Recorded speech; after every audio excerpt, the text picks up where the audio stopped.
The underestimated species. The Zephyrian Dominion had ruled the galaxy for 10,000 years.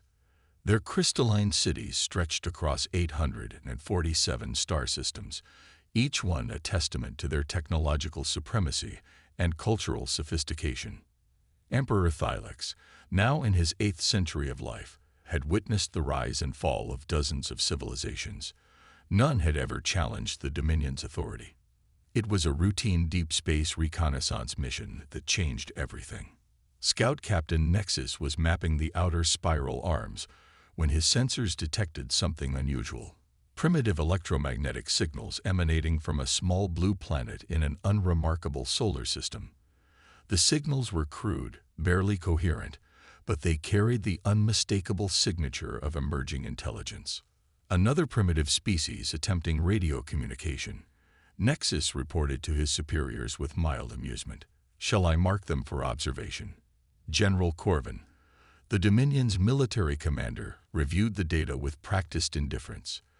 The species called themselves humans, inhabitants of a world they named Earth. Their technology was laughably basic. Chemical rockets, nuclear fission, computers that filled entire rooms. They had not even mastered their own solar system, let alone dreamed of interstellar travel. File them under curiosities, Corvin decided. Perhaps the entertainment division can use them for educational broadcasts. What followed was 5 years of galactic-wide mockery that would become legendary. The Zephyrian Entertainment Network began featuring Earth in a series called Cosmic Primitives. Humans were portrayed as bumbling creatures who celebrated basic achievements like landing on their own moon. Zephyrian children laughed at human attempts at space exploration, comparing their spacecraft to ancient toys. Ambassador Zilth, the Dominion's chief diplomat, made Earth the centerpiece of his comedy routines at galactic gatherings. "They think they're ready for space," he would say to roaring laughter. "They can barely maintain peace on their own planet." The audience would howl as Zilth showed footage of human conflicts, their primitive weapons, their chaotic political systems. On Earth, Admiral Sarah Chen watched these broadcasts with growing fury. As the leader of Earth Defense Command, she had been desperately trying to establish meaningful contact with the galactic community for years. Every diplomatic overture was ignored or dismissed. Humanity's achievements were trivialized. Their potential was mocked. "They think we're entertainment," she told Dr. Marcus Reed during one of their secret meetings. Reed was Earth's leading quantum physicist, a brilliant mind who had been working on theoretical problems that most considered impossible. "They see us as cosmic jesters." Reed adjusted his glasses, his expression grim. "Maybe that's exactly what we need them to think." While the galaxy laughed, Reed and his team worked in absolute secrecy. The mockery had sparked something in humanity's greatest minds. If the Zephyrians thought humans were primitive, then humans would prove them catastrophically wrong. The ridicule became fuel for innovation, driving breakthroughs that might have taken decades under normal circumstances. The key breakthrough came during humanity's 3rd year of galactic humiliation.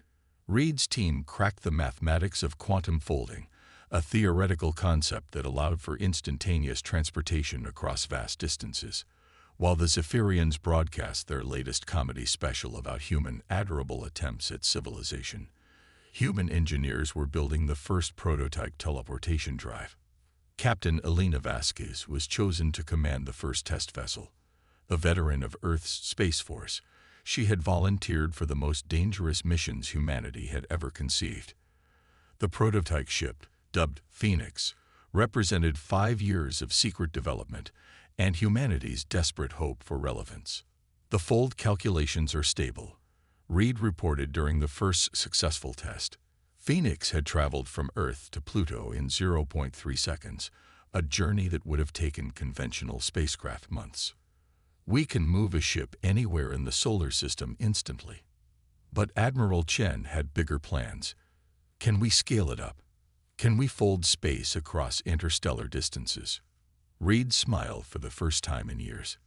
"Give me 6 more months." Meanwhile, the Zephyrian mockery reached new heights. Emperor Thylax himself appeared on a special broadcast, addressing humanity directly with paternal condescension. "Little humans," he said, his crystalline features shimmering with amusement, "we know you can hear our transmissions. Please, continue your charming attempts at civilization. The galaxy needs entertainment, and you provide it so beautifully." The broadcast showed staged scenarios of what Zephyrian experts claimed human first contact would look like. Bumbling human diplomats offering primitive gifts, their crude spacecraft barely functional, their leaders overwhelmed by the sophistication of galactic civilization. The audience across 847 star systems laughed until their various breathing apparatus wheezed. "We should make them our newest exhibit," suggested General Corvin during a council meeting. "A living museum of primitive intelligence. Imagine the educational value." Emperor Thylex found the idea delightful. "Yes, we could preserve their current developmental stage indefinitely. A perfect example of pre-galactic civilization for future generations to study." The announcement came on a galaxy-wide broadcast. Earth was to be declared a protected primitive reserve, essentially a cosmic zoo where humans would be maintained in their current state for educational and entertainment purposes. Zephyrian scholars would study them like interesting animals. Their development would be carefully controlled to prevent them from advancing beyond their current charming primitiveness. The reaction on Earth was explosive. Governments that had been divided for decades suddenly united in furious determination. Admiral Chen found herself with unlimited resources and absolute authority to respond to this ultimate insult. "They want to make us their pets," she announced to the secret assembly of Earth's greatest minds. "They want to preserve us like specimens in a jar. I think it's time to show them what this primitive species can really do." Dr. Reed's team had succeeded beyond their wildest dreams. The interstellar fold drive was not only possible but more efficient than they had dared hope. Human ships could now appear anywhere in the galaxy instantly, without warning, without detection. More importantly, they could bring friends. Captain Vasquez now commanded not just one ship, but an entire fleet of 20 vessels, each equipped with the revolutionary technology.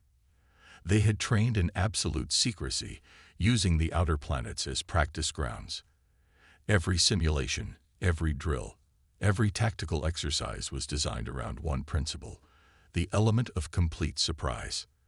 "They think we're animals in a zoo," Vasquez told her pilots during their final briefing. "Let's show them what happens when the animals learn to hunt." The plan was audacious beyond anything attempted in galactic history. Rather than targeting one location, Earth would strike simultaneously across multiple systems. The Zephyrian Dominion's 3 core military strongholds would face coordinated attacks within the same 30-second window. No empire in galactic history had ever faced such a distributed assault. As the Zephyrian Entertainment Network prepared their latest Cosmic Primitives episode, featuring mock scenarios of human zoo life, Admiral Chen gave the order that would change galactic history forever. "All units, initiate quantum fold. Let's go introduce ourselves properly." The irony was perfect. While the galaxy prepared to laugh at humanity's latest admirable antics, 20 human ships disappeared from Earth's orbit, carrying with them the fury of an underestimated species and technology that would redefine the very nature of interstellar warfare. Emperor Thylex was reviewing the entertainment schedule for the evening when the first reports arrived. Something impossible was happening. Human ships, real human ships, had somehow appeared in Zephyrian space. But that was impossible. Humans barely had functional spacecraft, let alone interstellar capability. The reports became more urgent, more confused. Multiple contacts, simultaneous appearances, unknown technology. General Corvin's confident dismissal died in his throat as the scope of what was happening became clear. The humans weren't coming to negotiate. They weren't coming to plead. They were coming to demonstrate exactly what happened when you underestimated an entire species for 5 long years. The galaxy had laughed at humanity's primitive attempts at civilization. Now it was about to discover that the most dangerous civilizations were not always the most obvious ones. The teleporting storm. The first indication that something was catastrophically wrong came from the Dominion's most secure facility, Fortress Kithara. The military nerve center orbiting the capital world of Zephyr Prime had been impregnable for 3,000 years. Its shields could withstand stellar bombardment. Its weapons could vaporize entire fleets. Its location was the most classified secret in the galaxy. At exactly 1427 Galactic Standard Time, 7 human ships materialized inside its defense perimeter. "Impossible," General Corvin whispered as the tactical displays lit up with proximity alarms. The ships had simply appeared, as if reality itself had folded to deliver them. No jump signatures, no hyperspace distortions, no warning of any kind. One moment the sensors showed empty space. The next, they showed human vessels with weapon systems already charging. Captain Alina Vasquez stood on the bridge of her flagship, watching Zephyrian fighters scramble in panicked confusion. "Target their communication arrays first," she ordered calmly. "We want them to know what's happening, but we don't want them to coordinate a response." The human weapons were not the primitive projectile systems the Zephyrians expected. 5 years of Mockery had motivated more than just teleportation research. Earth's weapons were precise, powerful, and utterly ruthless. Kithara's communication towers vaporized in perfect sequence, each one eliminated before the defenders could process what was happening. 1,600 light-years away, the industrial heart of the Dominion faced its own impossible crisis. The Nexus shipyards, where the mighty Zephyrian fleet was constructed, suddenly found themselves hosting uninvited guests. 5 human ships had appeared among the construction platforms, their weapons already locked onto critical infrastructure. Commander Sarah Mitchell, Vasquez's second-in-command, watched the massive shipyard complex through her view screen. "Take out their power cores first," she instructed her tactical officer. "We want those ships dead in space, not destroyed. Show them we could have annihilated everything, but chose precision instead." The third simultaneous strike hit the Dominion's intelligence headquarters on Xirian Station. This was where Ambassador Zilf had crafted his comedy routines about human primitiveness. The irony was not lost on Captain James Chen, Admiral Chen's son, as his ships disabled the station's defensive systems with surgical precision. Broadcasting on all frequencies, his communications officer reported, "They're trying to call for help, but their main transmitters are down." "Let them try," Chen replied grimly. "The whole galaxy needs to see this." At the Zephyrian capital, Emperor Thylex stared at the tactical displays in stunned disbelief. 3 simultaneous attacks on their most secure installations. Human ships appearing where no ships should be able to go. Technology that defied everything the Dominion thought they knew about space travel. "How?" he demanded of his advisors. "How are primitive humans conducting coordinated strikes across our empire?" General Corvin was frantically coordinating the response, but every order he gave seemed to arrive too late. Human ships would strike, disable their targets, and vanish again before Zephyrian forces could even reach the battle zones. They were fighting ghosts that could appear anywhere, anytime, without warning. "Sir," a trembling communications officer reported, "we're receiving a transmission from the human fleet. They're requesting to speak with you directly." "Put it through," Thylex commanded, his crystalline features darkening with rage. Admiral Sarah Chen's face appeared on the main screen, her expression calm and professional. Behind her, the bridge of her command ship hummed with quiet efficiency. No panic, no desperation, just competent people doing their jobs with lethal precision. "Emperor Thylex," she said respectfully, "I am Admiral Sarah Chen of the Earth Defense Force. I believe we need to discuss the terms of your surrender." The throne room erupted in outraged gasps. Surrender. A primitive species was demanding the surrender of the 10,000-year-old Zephyrian Dominion. "You dare," Thylex snarled. "You insignificant insects. We could crush your pathetic world with a single battle group." Chen's expression didn't change. "You could try.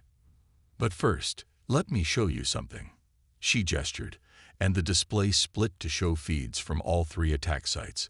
Fortress Kythera's mighty weapons platforms drifting powerless. The Nexus shipyard's construction fleet dead in space. Syrian station's command centers dark and silent. This happened 17 minutes ago, Chen continued. In the time we've been talking, my ships have disabled 73% of your military infrastructure across 3 star systems. We did this without destroying a single facility or killing a single person. We wanted to demonstrate capability, not commit genocide. General Corvin was studying the tactical data, his mind racing. The coordination required, he murmured. The intelligence gathering. The technology. This wasn't improvised. They've been planning this for years. 5 years, Chen confirmed, having overheard. 5 years of listening to your mockery. 5 years of being called cosmic jesters and primitive animals. 5 years of watching you plan to turn our world into your personal zoo. Did you really think we would just accept that quietly? Emperor Thylex's rage was giving way to something he hadn't felt in centuries. Genuine uncertainty. Impossible. Your technology, your society. We monitored everything. You barely had functional spacecraft. Chen smiled for the first time, and it was not a pleasant expression. We showed you exactly what we wanted you to see. While your entertainment networks were broadcasting our adorable primitiveness, our best minds were solving problems you didn't even know existed. You taught us the most valuable lesson in galactic politics. Never let your enemies know your true capabilities. The revelation was staggering. The Zephyrians had been so busy laughing at humanity that they had never considered the possibility of deception. For 5 years, Earth had maintained the facade of primitive incompetence while secretly developing technology that surpassed even Dominion capabilities. The quantum fold drives. Dr. Reed's voice came over the communication channel as he joined the transmission. We cracked instantaneous space travel while you were making jokes about our adorable rocket ships. Every time you mocked our achievements, you motivated us to achieve something greater. Captain Vasquez's voice joined from Fortress Kythera. Your mistake was thinking that a species' current capabilities determine their future potential. Humans have a saying, never underestimate the ingenuity of someone you've backed into a corner. The strategic implications were becoming clear to General Corvin. They used our mockery as camouflage, he realized aloud. While we were dismissing them as primitive, they were conducting the most sophisticated intelligence operation in galactic history. They know our weaknesses, our infrastructure, our capabilities. They've been studying us for 5 years, while we barely paid attention to them. Emperor Thylex was beginning to understand the depth of the catastrophe. What do you want? He asked Chen, his voice losing its imperial authority. Recognition, Chen replied simply. Respect. An end to the mockery. Earth wants its rightful place in the galactic community, not as entertainment or exhibits, but as equals. We want diplomatic relations based on mutual respect, trade agreements that benefit both parties, and cultural exchange that doesn't involve making us the punchline of cosmic jokes. And if we refuse? Thylex asked, though he already knew the answer. Chen's expression grew cold. Then we demonstrate that our current display was us being polite. We've disabled your infrastructure without casualties. But we could have destroyed everything instead. The choice is yours, Emperor. You can deal with us as equals, or you can discover what happens when humans stop holding back. The transmission showed feeds from across the Dominion. Human ships were appearing at military installations throughout Zephyrian space, not attacking, but simply demonstrating their presence. Hundreds of vessels that could strike anywhere, anytime, without warning. The military implications were terrifying. How many ships do you have? General Corvin asked, his tactical mind calculating the impossible logistics involved. Enough, was Chen's only reply. The Emperor looked around his throne room at advisors who had no answers, military commanders who faced an enemy they couldn't predict or counter, and intelligence officers who had failed to detect the most significant military development in galactic history. The Galactic Council, Thylex said slowly. They will need to approve any change in Earth's status. The Galactic Council is meeting in emergency session as we speak, Chen informed him. Funny how quickly they responded when Earth finally got their attention. We're requesting immediate full membership, with all the rights and responsibilities that entails. We're also requesting an apology for 5 years of systematic humiliation and the immediate cancellation of all entertainment programming that portrays humanity as primitive. The irony was perfect. The same species that had been denied basic recognition was now dictating terms to the galaxy's most powerful empire. The cosmic jesters had become the apex predators, and they had done it by turning their enemies' assumptions against them. Very well, Emperor Thylex said, his voice heavy with defeat. Earth will have its recognition. But understand this, Admiral Chen. You have made an enemy today. Chen's smile returned, sharp and confident. Emperor, we've been your enemies for 5 years. The only difference is that now you know it. The question is, do you want to remain enemies, or would you prefer to discover what humans can accomplish when they're your allies instead of your entertainment? The communication ended, leaving the Zephyrian leadership to contemplate a new reality. In 72 hours, the balance of galactic power had shifted permanently. The species they had mocked as primitive animals had demonstrated technological superiority and strategic thinking that surpassed anything the Dominion had achieved in 10 millennia. As the human fleet vanished as suddenly as it had appeared, leaving behind disabled installations and shattered assumptions, Emperor Thylex realized that the galaxy would never be the same. The age of Zephyrian supremacy was over, ended not by superior firepower or ancient enemies, but by a species they had dismissed as cosmic comedy. The humans had taught the galaxy's greatest empire the most humbling lesson possible. Never underestimate anyone, because the species you mock today might be the one that humbles you tomorrow. And they had done it while the whole galaxy was watching, turning their moment of ultimate humiliation into humanity's finest hour. The cosmic jesters had become the masters of space itself, and their laughter would echo across the stars for generations to come.